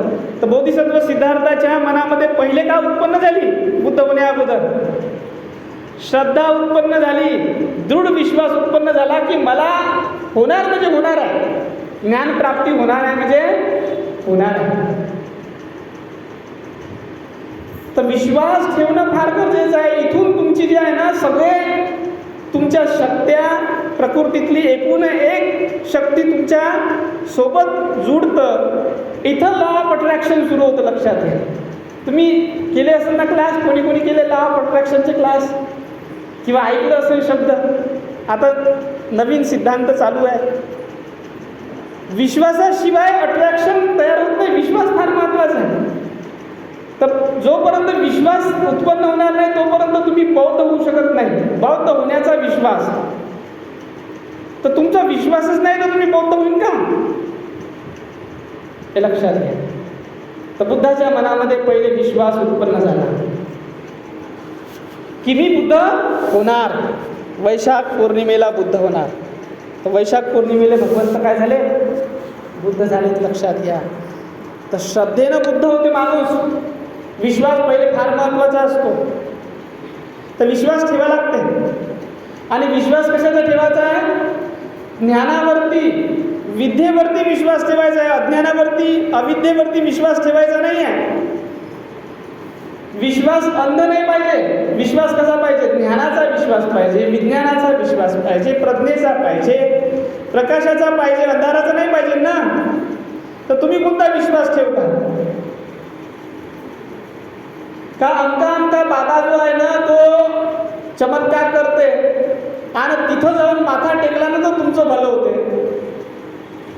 ठेवता का नाही ठेवत? बरेच लोक ठेवतात. तर तुम्ही इथे, मी थोडी तुमच्या पोटात जाऊन पाहून राहिले बाबा तुम्ही कसे आहात, समजले का नाही समजले? इथं जरी तुम्ही जे आहे ते माना हलवत असाल पण तिकडे गेल्यावरती जे आहे ते कोणता उपद्रव करतो तर मला काय माहिती. जात असून तुम्ही जे आहे ते माथा टेकाले अमक्या बाबाकडं तमक्या बाबाकडं, नाही का, बाबासाहेबाकडे नाही तर अमक्या बाबाकडं तमक्या बाबाकडं जात असून माथा टेकाले. बाबासाहेबांना नुसतं जे आहे ते भीतीवरच टाकून दिलं असं तुम्हाला काय माहिती आहे की नाही? तुमच्या घरात थोडी पाहून आलो मी, पाहायला आलो का अंदर काय आणि बाहेर काय आहे, समजले का नाही समजले? तर असा विश्वास ठेवत असाल तर मग काय अर्थ आहे का? तसा विश्वास नाही ठेवायचा. तो अज्ञानावर विश्वास झाला तुमचावाला. ते अज्ञान आहे. देवाला मानणं, बाबाले मानणं, ईश्वराले मानणं, ठीक आहे. आणि त्याच्यासाठी जे आहे ते त्यानं दिलेले धागे बांधता का नाही बांधत? धागे दोरे गंडे गुंडे असाच विश्वास आहे तुमचा. मला तर आवडत आहे त्याच्यामध्ये. तर तुम्ही बुद्धाचे आहात का, बाबासाहेबाचे आहात का? अजून विश्वास तयार झालेला नाही, अजून श्रद्धा तयार झालेली नाही, तुमची अंधश्रद्धाच आहे. तर लोक धागे बांधतात, कंबरेले धागे बांधतील, तर पायाले धागे बांधतील, तर हाताले धागे बांधतील. आजकाल तर मोठं फॅड आलेलं आहे धागे बांधायचं. आहे का नाही गोष्ट बरोबर? किती धागे बांधतात आजकालचे पोरं बारा. तर अजून पुन्हा हे नवीन नवीन अंधश्रद्धा येत राहते, लक्षात घ्या. अंधश्रद्धा जे आहे ना नवीन नवीन येत राहते. आता अंधश्रद्धा आलेले धागे बांधायचे पायाले. तर कोणती पोरगी बारगी आहे, पोरगा बारगा आहे, तर त्याला पायाले धागे बांधून देतात. पहिले हाताले बांधायचे, आता पायाले बांधायचे. आता पायाले बांधणं सुरू केलं. कुठेही कारे धागे. तर हे श्रद्धा आहे का अंधश्रद्धा आहे? तुम्हाला असं वाटतं का त्या धाग्याने नजर नाही लागत म्हणून धागे बांधता? तर विश्वास आहे तुमचा मला. कोणता? अंधविश्वास. बुद्धाकडे गेलेत का तुम्ही अजून? बुद्धाकडे नाही गेलेले. अरे तुम्हाला घालायचं आहे तर सोनं घाला, चांदी घाला, धातू घाला. धातूचा काहीतरी उपयोग होईल शरीराला. तांबं घाला, तांब्याचा उपयोग होईल. धाग्याचा काय उपयोग? धागा जर सडन त्याच्यावरती पुन्हा बॅक्टेरिया लागते, त्याच्यामध्ये व्हायरस हे होतं, त्याला फंगस लागते आणि ते तुमच्या शरीराला हानी पोहोचवते. इतकंही विज्ञान समजत नाही आपल्याला. बरोबर आहे ना? तर लोक जे आहे ते पांढरे धागे बांधतात. ठीक आहे, तिथे पांढरे धागे बांधायला घाई करतात. ठीक आहे, त्यावेळेस एक बांधला, दुसऱ्या दिवशी सोडून द्यायचा. काय आवश्यक आहे का? नाही तर बांधायचंच नाही. पण तुम्हाला असं वाटतं का पूजापाठ झालेली आहे तर धागा बांधला पाहिजे, तर बांधला तर ठीक आहे, दुसऱ्या दिवशी काढून ठेवायचं. तुम्ही जे आता आज जे कपडे घातलेले आहेत तुम्ही, तिथून गेल्याबरोबर काय घालूनच राहतं का? काढून ठेवता आणि दुसरं घालता का नाही घालत? तर कपडे कशापासून बनलेले आहेत? धाग्यापासूनच बनलेत ना. तर धाग्यापासून बनलेले कपडे तुम्ही काढून ठेवता कारण की तो गंदा होते, तुम्हाला माहीत आहे. धागा काऊन नाही काढत? काऊन नाही काढत? इतकी अंधश्रद्धा आहे, लक्षात घ्या. तर आता काढाल का? धागे काढाल का आता? ज्याने ज्याने बांधलेले असतील तर त्यांनी धागे दोरे काढून ठेवा. बरं, आजचा वैशाख पौर्णिमेचा दिवस आहे, बुद्ध जयंतीचा. काढून ठेवायचा. तुमच्या हातात धागा दिसते, काढून ठेवचा. किती दिवस झाले बांधलं? 1 तारखेला बांधलं. किती दिवस झाले? ठीक आहे, आजची 12 तारीख आहे. काढून ठेवायचं. कशाला धागाचा एवढा मोह पाहिजे? पांढरे राव का, काळे राव का, लाल राव का, तांबडे राव? समजले का नाही समजले? हा. परंतु अंधश्रद्धा हे लक्षात घ्या. श्रद्धा आहे परंतु कशी आहे? अंधश्रद्धा. तर पहिले बोधिसत्व सिद्धार्थाच्या मनामध्ये अंधश्रद्धाच होती, व्यवस्थेनं निर्माण केलेली. तप करायला लागते. तप केलं तर काय येते? तप केलं तर ज्ञान येते. म्हणजे दुःख दिलं तर सुख येते, दुःखामध्ये सुख असते, अशी धारणा होती त्या काळामध्ये. ठीक आहे. तर ती धारणा धारण केली. धारणा धारण केली म्हणजे तो विश्वास आहे म्हणून धारण केली ना. विश्वास आहे म्हणून धारण केली, त्याच्यावरती श्रद्धा ठेवली म्हणून धारण. किती तप केलं? आलं का लक्षात? किती तप केलं? तर मिथ्या धर्म होता तो. अंधश्रद्धा होती की दुःखामध्ये सुख असते म्हणून. दुःख दिलं तर सुख येते असं माणसाला वाटते. परंतु दुःख दिल्यानं सुख येईल का? अशी भारतामध्ये दुसरे धर्म आहेत, दुःख दिल्यानं सुख येते म्हणून. तर असे हातानं असे केस उपटतात, समजले का नाही? उन्हीमध्ये घंटो बसतात, घंटो उपवास करतात, 1-1, 2-2, 3-3, 4-4 महिने उपवास करत. आणि उपवास करत असताना पाणी पिणार नाही, अन्न खाणार नाही, असे आहेत. हे काय का करतात असे? कारण त्यांच्या धर्मानं सांगितलेलं आहे दुःख दिलं तर सुख येते. तर ते बोधी राजकुमार सुत्त आहे, बरं लक्षात घ्या. हां, त्या बोधी राजकुमार सुत्तामध्ये भगवान गौतम बुद्धानं आपली पूर्ण हिस्ट्री सांगितलेली आहे पहिले. तर प्रश्न कोणता विचारला होता बोधी राजकुमारनं? का भगवंत अशी धारणा आहे, आणि मला असं वाटतं की बरोबर धारणा आहे, की दुःखामध्ये सुख असते, सुखामध्ये सुख नसते, दुःखामध्ये सुख असते. बरोबर आहे. तर तेव्हा मग भगवान गौतम बुद्धांनी जे आहे ते पूर्ण हिस्ट्री सांगितली का कशी दुःखामध्ये सुख असतं, ही धारणा धारण करून मी तप केले. तर 6 वर्ष भगवान गौतम बुद्धांनी बोधिसत्व सिद्धार्थ असताना तप केलं का नाही केलं? किती तप! तर तिथं त्यांनी सांगितलं की मी धारणा धरलेली होती, तो धर्म धारण केलेला होता. तर एवढं तप केलं, एवढं उपवास केला, एवढी उपवास केला की जर पोटाले हात लावत होतो ना तर हे पाठीचा कणा लागत होता, आणि जेव्हा पाठीला हात लावत होतो तर पोट लागत होतं. हे लक्षात घ्या. चामडी पूर्ण जे आहे ते हाडाला चिकटलेली होती, मांस राहिलेलं नव्हतं अंगावरती. साऱ्या नसा ज्या आहेत अशा तडतड तडतड नसा दिसत होत्या अंगावरच्या. जसा अनपाणी सोडलेला तुमच्या घरचा म्हातारा माणूस आहे, वृद्ध माणूस आहे, त्यानं अनपाणी सोडल्यानंतर त्याचं कसं खमून जातो तो, तसं हे लक्षात घ्या. शेवटची स्टेज जिथं फक्त हाडच दिसतात तसं झालेलं होतं, लक्षात घ्या. तेव्हा मग विद्या आली भगवान गौतम बुद्धाला, हे काही बरोबर नाही. समाजातले जेवढे धर्म आहेत ते कोणत्या तुमच्या कामाचे नाही आहेत, ते सगळे मिथ्या धर्म आहेत. तर तुम्ही देवाले मानत असाल, धर्माले मानत असाल, देव तुमचं बरं करते, देव तुमचं चांगलं करते, तर ह्या देवाकडे जातात, ह्या देवाकडे जाता, इकडं माथा टेकता, तिकडं माथा टेकता, तर तुम्ही मिथ्या धर्म धारण करत आहात. भगवंताचा, बाबासाहेबांचा धर्म धारण करत नाही. लक्षात घ्या.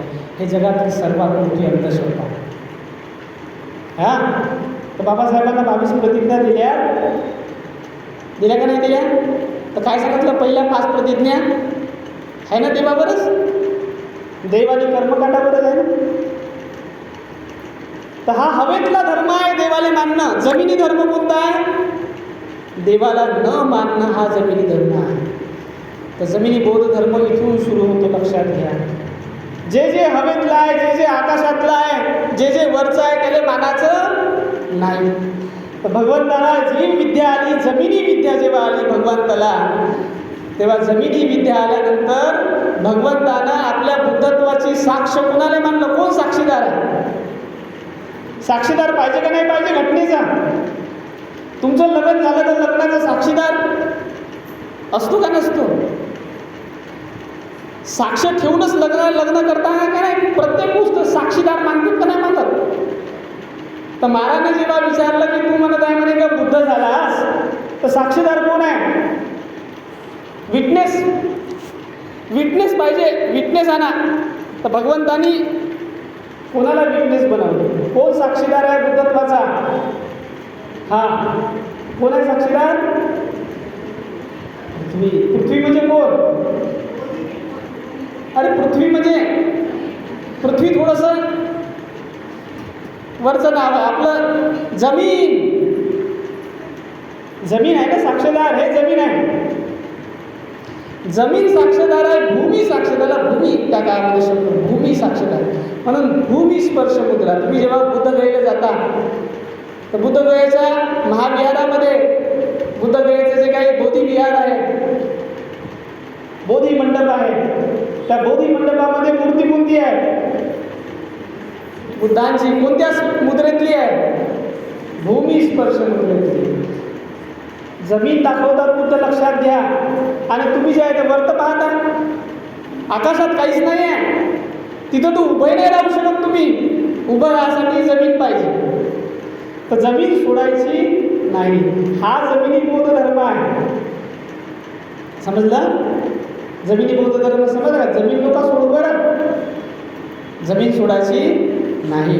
तर तिथे जे आहे ते भगवान गौतम बुद्धांनी जेव्हा वैशाख पौर्णिमेचा दिवस तुम्हाला सांगतो, वैशाख पौर्णिमेला भगवंतांनी रात्री सुरू झाला त्याचा बुद्धत्वाचा प्रवास. तर एक प्रहारामध्ये जे आहे ते भगवान गौतम बुद्धाला एक एक विद्या प्राप्त झाली, लक्षात घ्या. तर प्रहर म्हणजे किती घंट्याचा प्रहर असतो? दिवसामध्ये किती प्रहर असतात माहिती आहे का तुम्हाला? 8 प्रहर. तर घंटे किती आहेत? एका दिवसाचे घंटे किती झाले?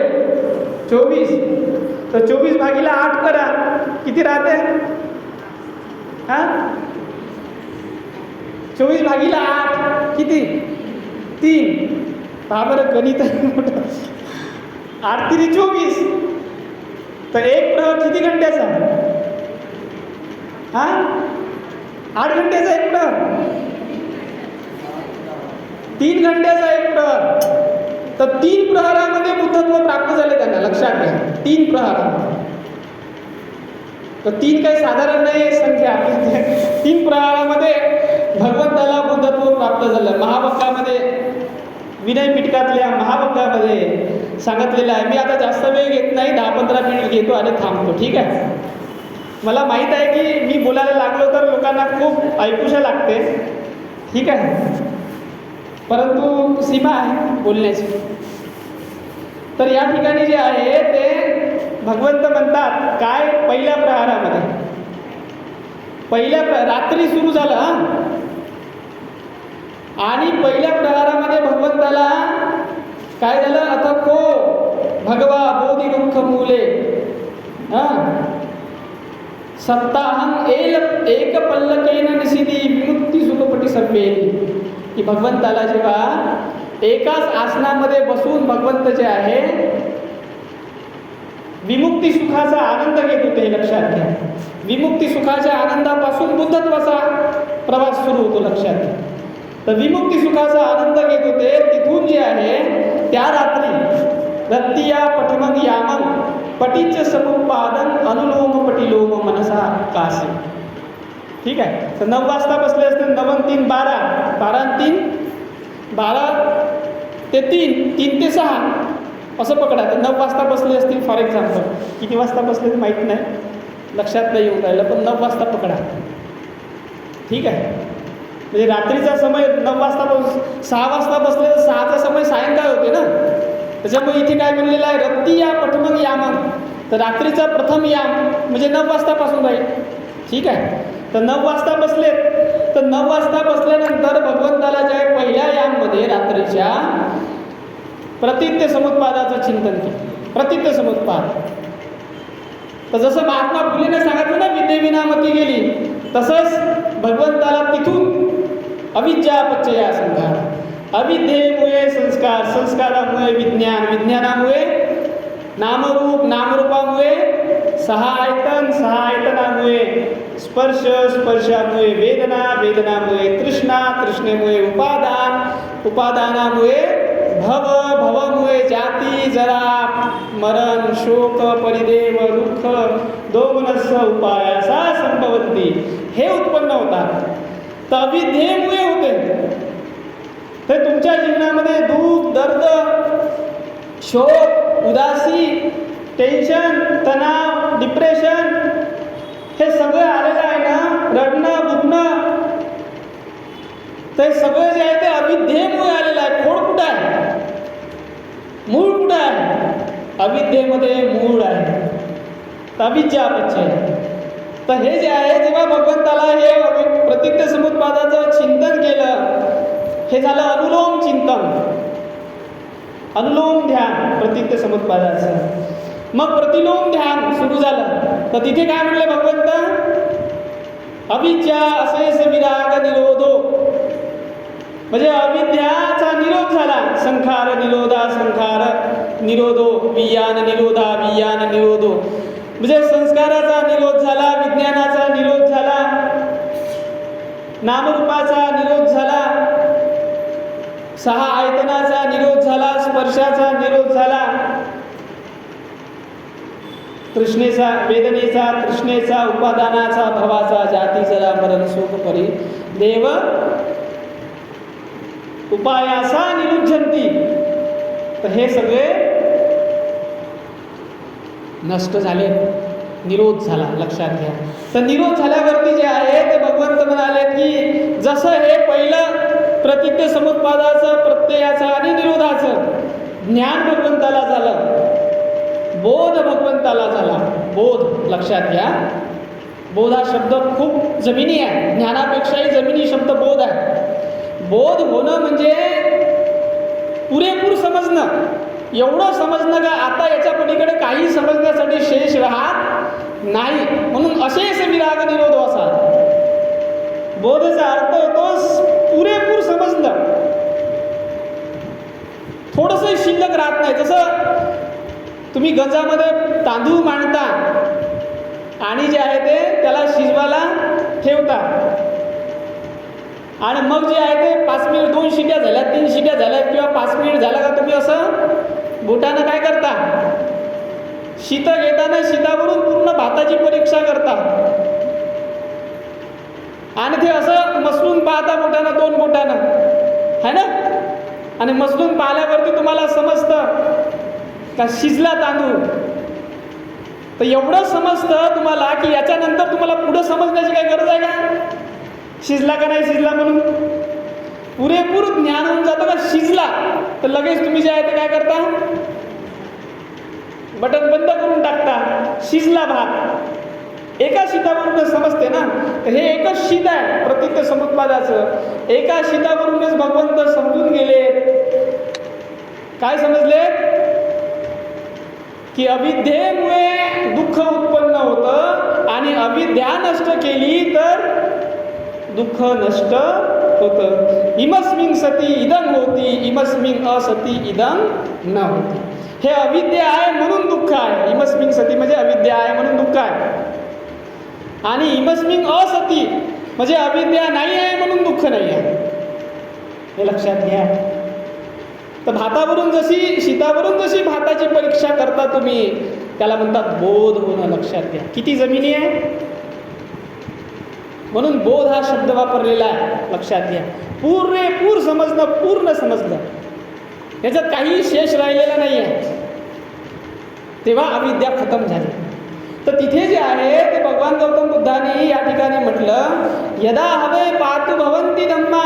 उदान तोंडातून आलेलं आहे. जसं तुम्ही मसल्यावरती जसं उदान तुमच्या तोंडातून ते शिजला भात है ना, त्याला उदान म्हणतात. पटकन तुमची जे आहे ते उत्तर येतं, त्याला म्हणतात उदान. तर तसं जे आहे ना ते भगवंतानी उदान स्पष्ट केलं, उदान काढलं तोंडामधून. यदा हवे पातु भवंती धम्मा आता पिनो झायतो ब्राह्मणस्य अथस कंखा वपयंती सब्बा यतोपजानाति सहेतु धम्म. काय अर्थ होतो याचा मला, की हे जे काही धम्म आहे हा बुद्धाचा, बुद्धत्वाचा धम्म, याचा प्रादुर्भाव झालेला आहे, हा उत्पन्न झालेला आहे आणि याला मी प्रज्ञेनं जाणलं. आता पिनो म्हणजे प्रज्ञेनं जाणलं. झायतो ज्ञानानं, या प्रज्ञेकडं लक्ष दिलं मी ना. ध्यान देणं म्हणजे काय, लक्ष देणं.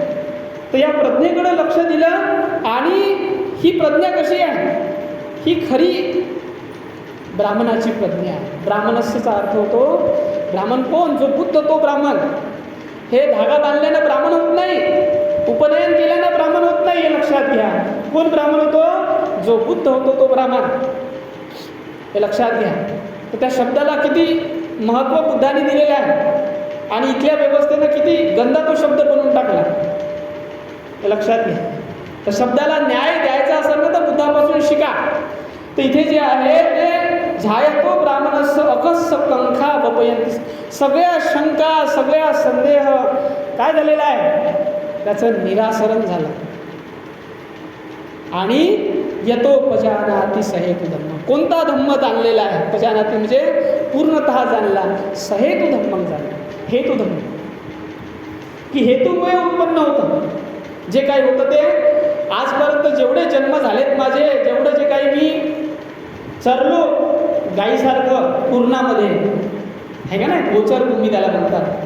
हे माझं जे काही जीवन मी पूर्ण चरलो तर हे हेतूमुळे चरलं. तर हेतू मला माहीत झाले कोणते कोणते हेतू आहेत म्हणून. लोभ आहे, द्वेष आहे, मोह आहे. तर ह्या हेतूमुळे माझा जन्म होता हे मला समजलं. दुसऱ्या याच्यामध्ये पुन्हा चिंतन केलं, प्रत्येक समुत्पाद 3 वेळा करतात, लक्षात घ्या.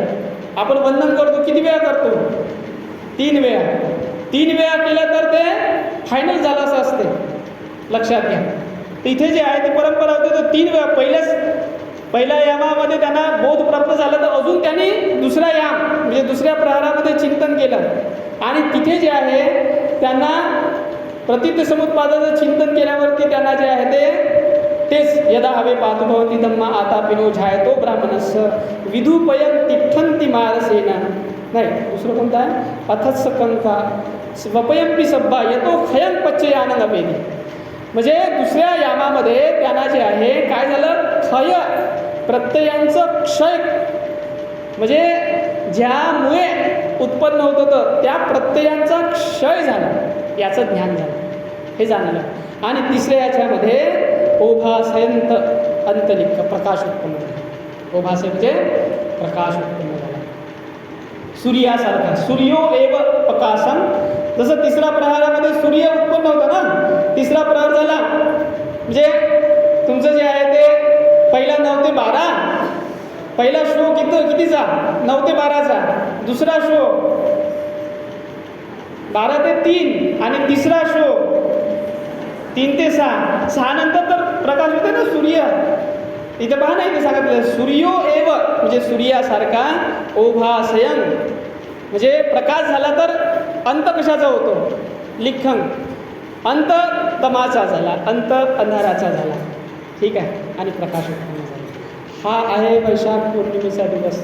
हे आहे, हे ओरिजिनल ज्ञान आहे. बरं, मी पूर्ण तुम्हाला जे आहे त्रिपिटकामध्ये तुम्ही सांगून राहिलेलं ओरिजिनल आहे, पूर्ण जसं घडलं तसंच. समजले की नाही समजले? तर बुद्धत्वाचा हा खरा अभ्यास आहे, लक्षात घ्या. बुद्धाला सूर्यासारखं प्रकाशमय अवस्था प्राप्त झाली, बुद्ध झाले. आणि बुद्ध म्हणजे बुद्धच. मग बुद्ध झाला म्हणजे देव झाला नाही, बुद्ध झाला म्हणजे यक्ष नाही, देव नाही, मनुष्य नाही, प्राणी नाही. बुद्ध म्हणजे बुद्ध. आणि म्हणून तिथून जे आहे ते बुद्ध, जसं सूर्याचा उदय झाला तर सूर्योदयच म्हणाल ना तुम्ही, सूर्यच उगवला, हे लक्षात घ्या. तसं बुद्ध उगवले तर बुद्धच उगवला. तर त्या बुद्धाला जे आहे ते बुद्धच म्हणायचं आहे, देव नाही म्हणायचं. इकडची परंपरा अशी होती ना, हे लक्षात घ्या. इथली परंपरा लगेच जे आहे ते देव, तुला देव म्हणावं की भीमराव म्हणावं. अरे कशाला पाहिजे देव म्हणता, कशाला? हे इकडे जे आहे ना थोडंसं काही झालं का लगेच देव, लगेच त्यासोबत देव जोडतात. ते गाणं आहे ना पुन्हा, नमस्कार घ्यावा अहो बुद्ध देवा. कशासाठी? तर या भूमीला जे आहे ते रोग लागलेला आहे, लगेच रोग लागते. जसं वांग्याला लगेच कीड लागते ना, तसं जे आहे ते इथल्या बुद्धीच्या, इथल्या डोक्याचे लोक जे आहेत ना, हे जसं वांग्याला कीड लागते ना देवाची, त्या अळी लागते, तसे आपल्याला जे आहे ना आपल्या डोक्याला कीड लागते देवाची. तर आपले डोके म्हणजे वांगे आहेत, हे लक्षात घ्या. तर ज्याच्या डोक्यामध्ये देव आला त्याच्या डोक्यामध्ये वांगा आला समजायचं. तर तसं जे आहे ना ते हे, तर त्याच्यावरती ते ज्ञानाची फवारणी करणं फार गरजेचं आहे. फवारणी केल्याशिवाय ते कीड काही मरत नाही. तिकडे बुद्ध धर्माची फवारणी करायला लागते. बाबासाहेबाला एक फवारणी करायला लागली आणि 22 प्रतिज्ञा दिला. अरे देव मानू नका, लगेच त्याला देव, तुला देव म्हणावं की भीमराव म्हणावं. कशासाठी? समजलं की नाही समजलं? तर तिथं बुद्धाला सुद्धा तसेच म्हणत होते, तुला देव. बुद्ध जेव्हा भेटले म्हणजे तुम्ही देव आहात का? तर बुद्ध म्हणजे नाही. देव नसेल तर मग यक्ष आहात का? नाही. गंधर्व आहात का? नाही. तर मनुष्य आहात का? नाही. कारण मनुष्य लोभामध्ये फसलेला आहे. तर मनुष्य कसं म्हणत ते स्वतः होते मनुष्य, परंतु मनुष्यासारखे होते का? तुम्ही आम्ही लोभामध्ये फसलेलो आहोत, द्वेषामध्ये फसलेलो आहोत, मोहामध्ये फसलेलो आहोत. बुद्ध त्याच्यापासून दूर गेलेत ना, म्हणून ते बुद्ध आहेत. लक्षात समजले का नाही समजले? बाबासाहेबाला जे आहे ते तुम्ही बोधिसत्व म्हणता ना, मनुष्य म्हणता का? मनुष्य आहे का बाबासाहेब? मनुष्य आहे, परंतु मनुष्यामध्ये बोधिसत्व आहे. कारण तुम्ही जे आहे ना बाबासाहेबासारखे धावून नाही जाऊ शकत, बाबासाहेबासारखे काम नाही करू शकत, हे लक्षात घ्या. कारण तुम्हाला लोभ लागलेला आहे, तुमच्या मनात द्वेष आहे. समजले का नाही समजले? तुमच्या मनात मोह आहे. अज्ञान आहे. बाबासाहेबाच्या मनामध्ये करुणा होती, एवढी करुणा. इथं बसलेले काय सगळेच जण जे आहेत ते ज्ञान संपन्न आहेत की नाही आहेत? प्रत्येकाजवळ ज्ञान आहे, प्रत्येकाजवळ धन आहे, प्रत्येकाजवळ संपत्ती आहे, पण करुणा आहे का? हे एवढीशीच बरं आहे, चम्मचभर करुणा. लक्षात घ्या, चम्मचभरच आहे, परिभरच आहे, लक्षात घ्या. पण बाबासाहेबाची करुणा महासागराची. आपण उपमा देतो ना बोधिसत्व, म्हणून आपण जेव्हा त्यांचं नाव घेतो बाबासाहेबाचं, बोधिसत्व परमपूज्य डॉक्टर बाबासाहेब आंबेडकरांचा विजय असो असं म्हणतो ना. सुरुवात कुठून होते? बोधिसत्वापासून. तर बोधिसत्व म्हणतो ना बाबासाहेबाला आपण, तसं भगवंतानी स्वतः बुद्ध म्हणतात. तर लोक म्हणाले तुम्ही देव आहात का, तुम्ही यक्ष आहात का, गंधर्व आहात का? तर बुद्ध म्हणायचे की नाही नाही, मी बुद्ध आहे. हे लक्षात घ्या. तर बुद्धच आहे. भगवंत कोण आहेत? बुद्धच आहे. तर त्याला देव बनवायचं नाही आहे, पण आपण देव बनवतो. आपण त्याची पूजापाठ करायला लागतो, आपण त्याची भक्ती करायला लागतो, आपण त्याला जे आहे ते अलौकिक स्वरूप द्यायला लागतो, आणि मग तो त्याच्यातला बुद्धत्व हरपून जातं. तुम्ही त्याचा नाश करता. सामान्य जनता त्याला मारून टाकते. लक्षात घ्या. त्यांच्या विचाराला, त्याच्या बोधाला, त्याच्या ज्ञानाला तुम्ही आम्ही मारून टाकतो. लक्षात घ्या. तुम्ही आम्ही मर्डर करतो त्याच्यावर.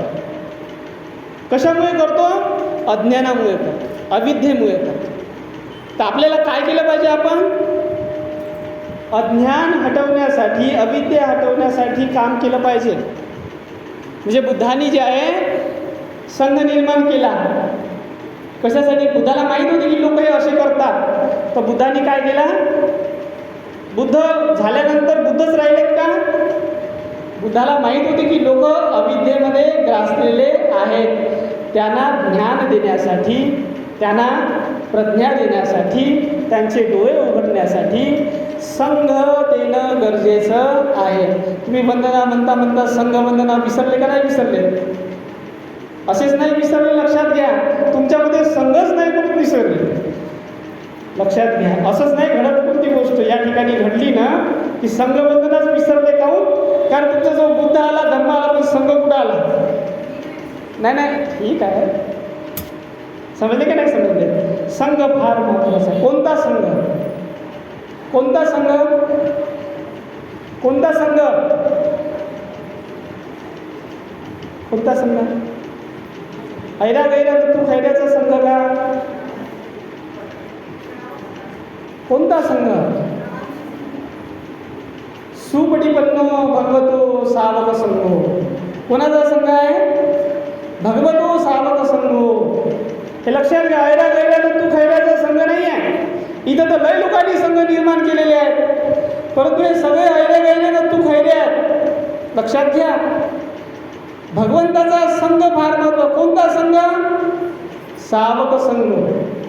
सावक म्हणजे श्रवण करणारा. कोणाचं श्रवण करायचं आहे? भगवंताचं, भगवंताच्या धर्माचं. हे लक्षात घ्या. तर इथं 3, 13, 9, 18 संघ तयार झालेत लोकांचे, परंतु भगवंताचा श्रावक संघ नाही झालेला आहे तयार. तुम्ही श्रावकच नाही आहात. श्रावक मनुष्य हृदयाचा कान करून ऐकतो, भगवंताचं वचन ऐकतो, आणि भगवंताचा वचन ऐकून जे आहे ते त्याला धारण करतो. तर भगवंतानी श्रावक संघ तयार केला. कसा श्रावक संघ आहे? सुपटीपन्नो भगवतो सावक संघो. सरळ मार्गाने जाणार आहे, चांगल्या मार्गाने जाणार आहे, आडव्या तिडव्या मार्गाने नाही जात. उजूपटीपन्नो भगवतो सावक संघो.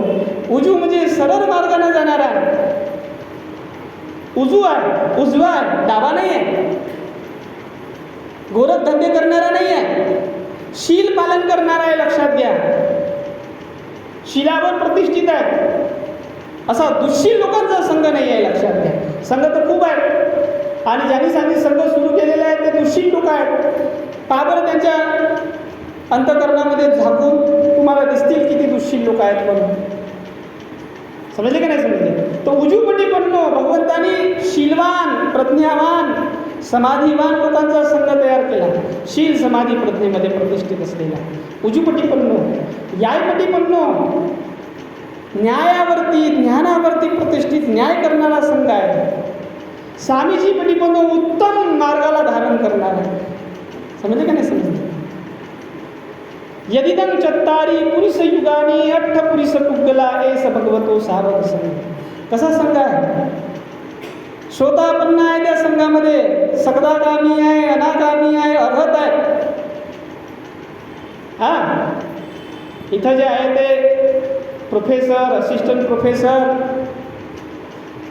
इंजिनियर, डॉक्टर, समजले की नाही? हे पद धारण करणारा संघ नाही आहे. कोणते? मनाने ते पद आहेत, व्यावहारिक पद आहेत. खरं पद कोणतं? श्रोतापन्न, सकदागामी, अनागामी, अर्हत असे आहेत. यदिदं चत्तारी पुरुष युगानी अठ्ठ पुरुष पुगला एस भगवतो सावक संघो. आहुनेयो पाहुणे, असा संघ की तुम्ही त्यांचा आहुंचार करू शकता, पाहुणचार करू शकता. दिसल्याबरोबर हात जोडता तुम्ही, जोडणेच आहेच तसे ते. तुमचे हात जे आहे ना, किती तुम्ही असे पनवाल ना तरी तुम्ही ते आलेत ना, तुमचे हात जोडणेच आहे. यदि आहुनेयो पाहुनेयो अंजली करणीय, जोडणे आहे तुम्हाला हात. कारण प्रभावच तसा आहे त्यांच्यावाला, त्यांचं चित्तच तसं आहे, त्यांचं मनच तसं आहे. लक्षात. अंजली करणीयो अनुत्तरं तुय्यखेतन, दक्षिणेयो आहे. म्हणजे तुमच्या उजव्या बाजूला तुम्ही ठेवता त्याला. तुम्ही दक्षिणेयोचा अर्थ होतो दान देण्यायोग्य. तर कोणत्या हाताने दान देता? डाव्या हाताने देता का? उजव्या हाताने. लक्षात. तो उजवे आहेत असे. अनुत्तरं पुण्यक्षेत्रं लोकसात, अनुत्तर पुण्यक्षेत्र आहे त्यांच्यासारखं. म्हणजे श्रावक संघ हा भगवंताचा अनुत्तर आहे. त्याच्यासारखा जे आहे ते श्रेष्ठतम कोणीच नाही. असा संघ भगवंताने निर्माण केला. आणि हा संघ जो आहे तो साऱ्या जनतेपर्यंत या संघाला सांगितलं की जा तुम्ही साऱ्या जनतेपर्यंत जा. श्रावक संघ होणं गरजेचं आहे बरं का भगवंताचं. तुम्ही सगळेजण भगवंताचा श्रावक संघ व्हा. आपण सगळेजण भगवंताचा श्रावक संघ होऊ. ती आयडेंटिटी आपण धारण करणं फार गरजेचे आहे की मी भगवंताचा श्रावक. समजले का नाही? समजले. आणि तुमच्यामध्ये शील येणेच आहे, तुमच्यामध्ये प्रज्ञा येणेच आहे, तुमच्यामध्ये समाधी येणेच आहे. जोपर्यंत तुम्ही ही आयडेंटिटी धारण करणार आहे तोपर्यंत तुम्ही अधुरेच राहणार आहे. तुमची कहाणी अधुरीच राहणार आहे. हमारी अधुरी कहाणी. समजले का नाही? समजले. तर सावक संघ फार, संघ रत्न फार महत्त्वाचं रत्न आहे. तिसरं रत्न बुद्ध, धम्म आणि संघ रत्न फार महत्त्वाचं आहे. आणि हा रत्नाचा आपल्या भूमीमध्ये अभाव. तर कसं तयार करा? संघरत्न कसं तयार करा? भगवंताने कसं तयार केलं ती विधी तुम्हाला सांगतो आणि आटोपतो म्हणतो. ती विधी फार महत्त्वाची आहे. त्रिपिटकामध्ये एकूण एक विधी आलेली आहे. फक्त अभ्यास करण्याची गरज आहे. त्या विधीला तिथून जे आहे ते काढण्याची गरज आहे. तिथं विधी दिलेली आहे भगवंताने धम्म देण्याची. धम्मदानातून संघ तयार होतो. तर धम्मदान एका दिवसाचा नाही आहे. ज्याची प्रज्ञा उच्च कोटीची आहे त्याला एकाच दिवसात होतं. 3 पद्धतीची लोक असतात जनमानसामध्ये. एकाची प्रज्ञा उच्च कोटीची असते, त्याला फक्त थोडंसंच धम्म देण्याची गरज असतं. थोडंसं जरी ऐकलं त्यांनी धम्म तरी तो त्याला प्रज्ञा प्राप्त होते. दुसरा असतो मध्यम बुद्धीचा, त्याला थोडासा अजून द्यावं लागतं, थोडासा वेळ लागतो त्याला. समजले का नाही? समजले. आणि तिसरा असतो निम्न बुद्धीचा, जी त्याची बुद्धी जी आहे ना थोडीशी जड असतं. परंतु असं नाही की बुद्धी नसतं, बुद्धी तिघालाही असतं. तर त्याच्यासाठी जे आहे त्याला कंटिन्यू ठेवा लागतं. तर बुद्धाने जे आहे बुद्धत्व प्राप्त झाल्यानंतर 2 महिने त्याने जे आहे ते संबोधी सुखामध्ये घालवले. तर त्याच्यानंतर कुठे गेलेत धम्म द्यायला? कुठे गेलेत? सारनाथ, आपल्या 5 मित्राकडे. आणि तिथे ते मित्र होते बरं. कोणाकडे गेलेत? आपल्या भावाकडे गेलेत का? आपल्या बापाकडे गेलेत का? आपल्या बायकोकडे गेलेत का? आपल्या लेकराकडे गेलेत का? आपल्या सगळ्या सोयऱ्याकडे गेलेत का? कुणाकडे गेलेत? आपल्या मित्राकडे गेलेत. का? कारण माहीत आहे की मित्र समजून घेतात. मग तुम्हालाही जायचं असेल ना तर आपल्या मित्राकडे जा. आपल्या घरच्या दारच्या मागं लागू नका. हे जडबुद्धीचे लोक असतात, ते सगळ्यात शेवट येतात. समजले की नाही समजले? मी तसंच आहो. मी ते विधी पक्की धारण केलेली आहे. मी माझ्या नातेवाईकाच्या मागं, माझ्या मायबापाच्या मागं, माझ्या सासू सासऱ्याच्या मागं, माझ्या बायको मुलाच्या मागं लागत नाही. लक्षात घ्या. कारण जडबुद्धीचे लोक असतात, ते त्याला समजत नाही लवकर. कारण की त्याला माहिती आहे काय, घरचीच गंगा आहे. घरची गंगा कुठे सांगा लागते? कुठे सांगा लागतं? सांगा ना. हा, कारण बुद्धी त्याची मला इथं राहते. टोंगळ्यात 2 ठिकाणं आहेत तो बुद्धीच्या स्थानाचे. एक इथं असते आणि इथे दुसरी इथं असतं टोंगळ्यात. समजले की नाही समजले? तर घरची गंगा टोंगळ्याला सांगा. तर मी काही सांगत कोणाला सांगायचं आहे, जे ऐकतील त्याला सांगा. मी इथं आलो तुमच्या इकडं, नाही तर घरीच कार्यक्रम घेतला असता ना, घरीच बसवलं असतं. इतक्या जणांना म्हणलं असतं का ऐका मी तुम्हाला बुद्ध धर्माचा जो आहे तो आज दिवस आहे, वैशाख पौर्णिमा आहे, तर आता घरच्यालाच सांगतो. तर घरचे ऐकायला तयार आहेत का? घरचे बसायला तयार आहेत, घरचे ऐकायला तयार आहेत.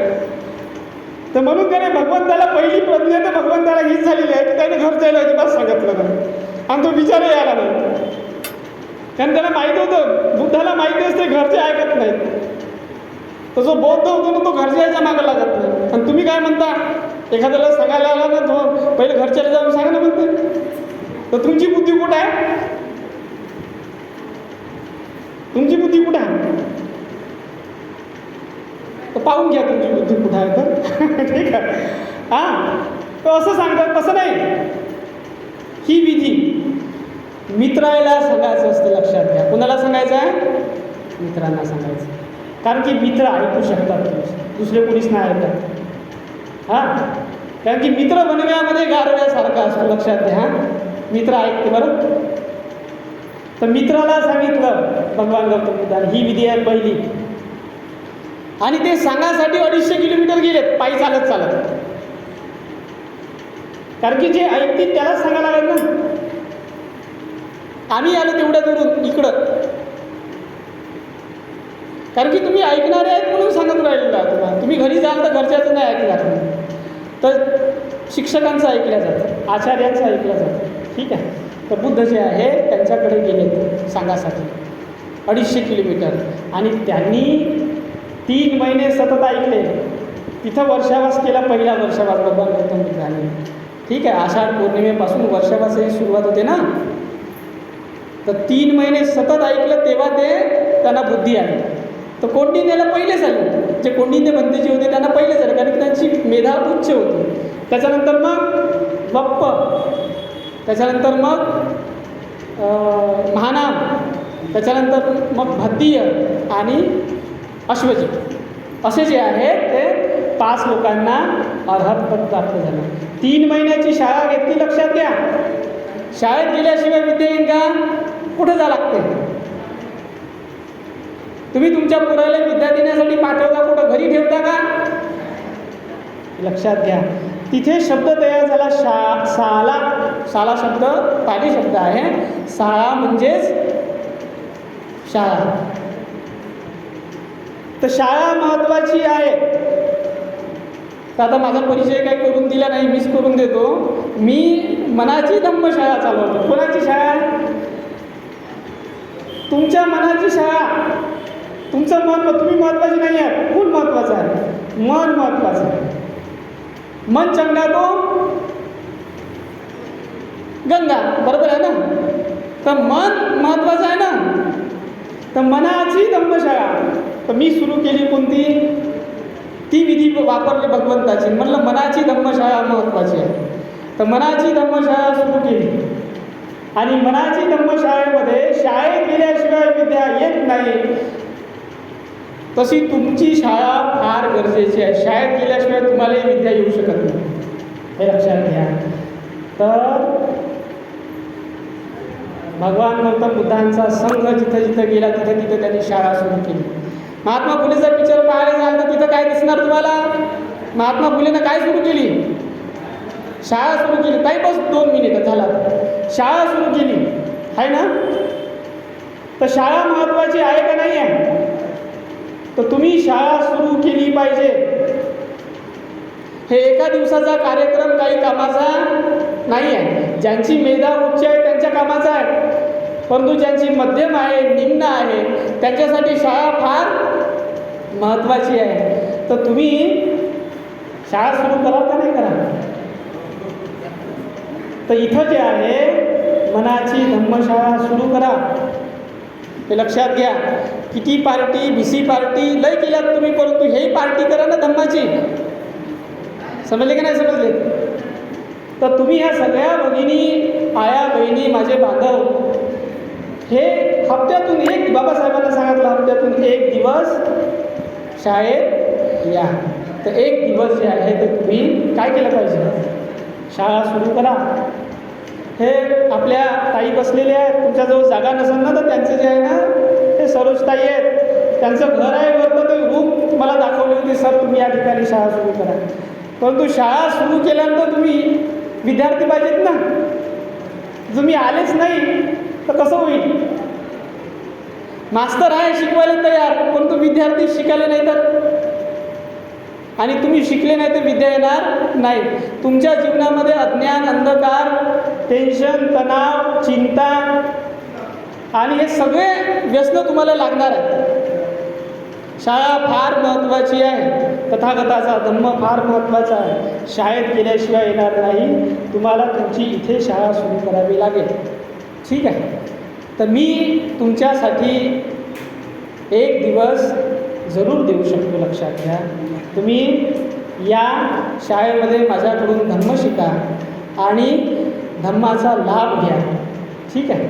ऑनलाईनसुद्धा माझं मी ते पण माध्यम सुरू केलेलं आहे. ऑनलाईन पण माध्यम मी रोज धम्माची शाळा घेतो आणि सायंकाळला 8 वाजता ती शाळा माझी सुरू होते. लक्षात घ्या.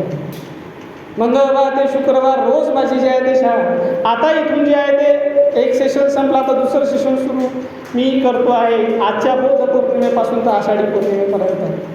ठीक आहे. तर तुम्ही त्या शाळेमध्ये ऑनलाईनसुद्धा करू शकता आणि ऑफलाईनसुद्धा तुमच्या इथे शाळा सुरू करा.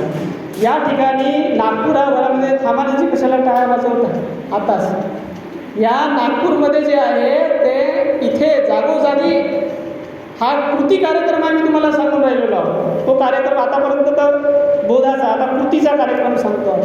इथे नागपूरमध्ये जर मोठ्या प्रमाणामध्ये शाळा सुरू झाल्यात मनाच्या धम्मशाळा, तर भगवंताचा श्रावक संघ निर्माण व्हायला उशीर लागणार नाही. हे लक्षात घ्या. शाळेतून संघ निर्माण होईल आणि घरोघरी तथागताचा धम्म वास करायला लागेल. घरोघरी तथागताचा धम्म ऐकल्या जाईल. घरोघरी तथागताच्या धम्माचे व्हायब्रेशन तरंग तयार होतील आणि प्रत्येक घर जे आहे ते सुखी समाधानी झाल्याशिवाय राहणार नाही. हे अत्यंत महत्त्वाचं काम आहे. बाबासाहेबांनी याला जे आहे ते सेमिनरी नाव दिलेलं होतं. लक्षात घ्या. तर हे तुम्ही जर करणार नाही ना तर तुम्ही तुमच्या पिढ्यांचा नाश करणार आहात. लक्षात घ्या. तुम्ही थोडंसं बाहेर या त्या सगळ्या याच्यामधून, ह्या जंजाळामधून, मिथ्या धारणेमधून, मिथ्या धर्मामधून, त्या पाखंडी लोकांनी निर्माण केलेल्या या जाळ्यामधून बाहेर या. थोडंसं त्याग करा. थोडासा वेळेचा त्याग करा. थोडासा धम्माचा त्याग धम्माचा जो आहे तो अधर्माचा त्याग करून धम्मामध्ये या. वेळ द्या. यानं जे आहे ते तुमचं कल्याण होणार आहे, तुमचं भलं होणार आहे. आणि ज्या बापाच्या पुण्याईनं तुम्ही एवढे मोठे झालेत ना, त्या बापाचं ऋण तुम्ही फेडू शकता. नाही तर तुमच्यासारखे नालायक लोक तुम्हीच आहात. लक्षात घ्या. ही फार मी जाणीवपूर्वक बोलतो आहे गोष्ट. तुम्हाला का समजत नाही की तुम्ही जे आहे ते शाळा सुरू केल्या पाहिजे? तुम्हाला का समजत नाही की तुम्ही घराच्या बाहेर पडले पाहिजे? एवढं घराचं जे आहे ते लोक का तुम्हाला जे आहे ते एवढं आहे? थोडासा वेळ तुम्हाला अर्धा तास, 1 घंटा तुम्ही धम्मासाठी देऊ शकत नाही? तुम्ही किती नालायक आहात, किती तुम्ही जे आहे ते हीन दर्जाचे लोक आहात. लक्षात घ्या की तुम्हाला थैला घेऊन जे आहे ते रविवार आला तर मटणाला जाता येते आणि तिथे जे आहे ते तुम्हाला जे आहे ते पार्ट्यासाठी वेळ देता येते तुम्हाला, आणि धम्मासाठी का देत नाही तुम्ही वेळ? ज्या बाबासाहेबांना तुम्हाला एवढं कष्ट करून पिढी कशी तयार होईल? तुम्ही जर वेळ देणार नाही तर कशी तयार होईल? ज्या बापाने एवढं जे आहे ते कष्ट केलेत, एवढं जे आहे ते त्यांनी झिजलेत, ते त्यांचे ते हाडं तिथे ठेवलेले आहेत. दीक्षाभूमीमध्ये जाणं ते हाडं पहा त्यांच्या वेळेला कसे झिजलेले आहेत. त्या फोटोज काढायला जातात सेल्फी काढायला. काय अर्थ आहे का त्याच्यामध्ये?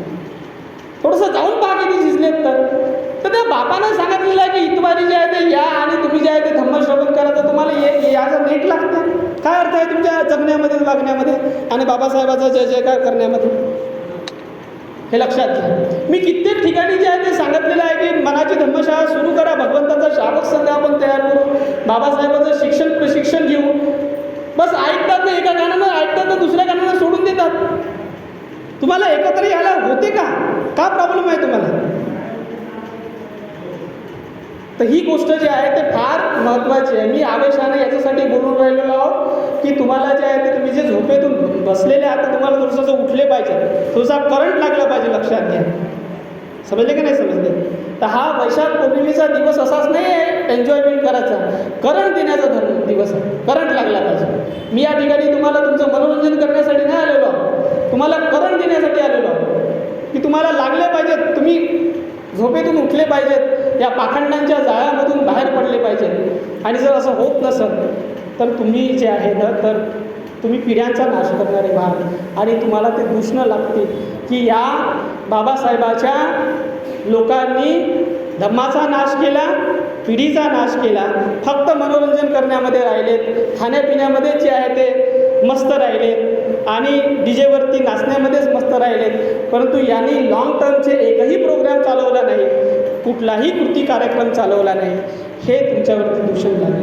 एवढं बोलून जे आहे मी माझ्या बाजूला विराम देतो. सर्वांना वैशाख जयंतीच्या, बुद्ध जयंतीच्या, वैशाख जयंतीच्या शुभेच्छा देतो. आणि मी तुमच्यासमोर मांडलेले हे जे निवेदन आहे ते तुम्ही जरूर स्वीकार करा, त्याला धारण करा आणि कामाला लागा, असे मी तुम्हाला अंतःकरणातून विनंती करतो. जय हिंद.